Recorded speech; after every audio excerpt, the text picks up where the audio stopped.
This is a lesson on Matthew 6:24, where Jesus said, "No man can serve two masters, for either you will hate the one and love the other, or else you will hold to the one and despise the other." Let me illustrate this point. One day early in the morning in the farmer's barnyard, a rooster began to crow in the beginning of the day.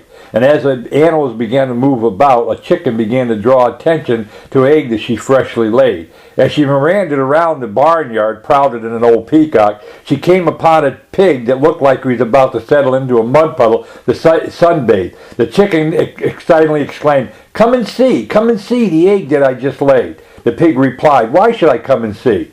Then the chicken said, "The master will be coming soon, and I'm going to offer it to him because I think that he should have bacon and eggs for breakfast." The pig quickly responded, "That's easy for you because you're only given a partial offering, but for me, it's a whole sacrifice." So why can't we serve two masters? It's because the master-servant relationship is based upon love, which comes from our affections, and the heart is the center of our affection. It is the sin of this vital organ that affects the whole person. The sin is that of a divided heart. If the heart is governed by two masters, it is thrown into confusion, and it will soon be destroyed. A stony heart, however, can be turned into a heart of flesh, but a divided heart will always remain in a state of chaos. For out of the heart flows the issues of life. And when that wellspring's outpouring, which should be flowing in one direction, becomes two, sending forth its motive power in the two opposite directions, there is no power, no passion, motive, or principle which does not become corrupted. Therein can the wickedness be traced back to its source, to the corrupt state of the heart. The divided heart is a hypocritical heart, and so it wavers and compromises between two opinions, between God's principles and the world's standards. The root of evil is within, and out of the heart it proceeds, therefore it's not right with God.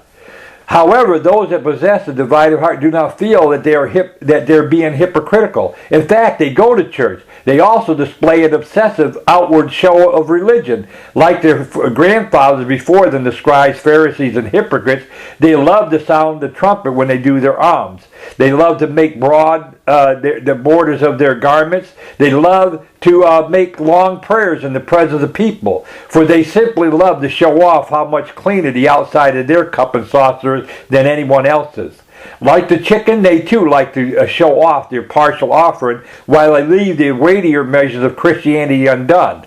Their hypocritical hearts, however, can be seen every time the world speaks, whether it's concerned the conflict over music to be appealing to God in an act of lifting Him up, or a design of the world to be an enticement to physical emotions for the stimulation of one's bodily senses to arouse and then a heightened state of hysteria, or the hostility that ensues when someone must choose between dress, fashion that based upon biblical standards and guidelines, or the loose anything goes except for modesty designed of the world. Because whatever the latest thing that comes out of the entertainment, music, fashion, or dress industry of the world, it quickly shows up into the church.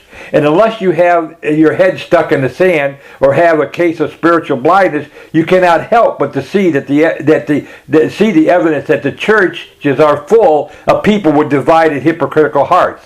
So the question needs to be asked: do you have a divided, hypocritical heart? Are you trying to serve two masters by displaying and making a loud noise about your partial offering while you leave the weightier things of Christianity undone?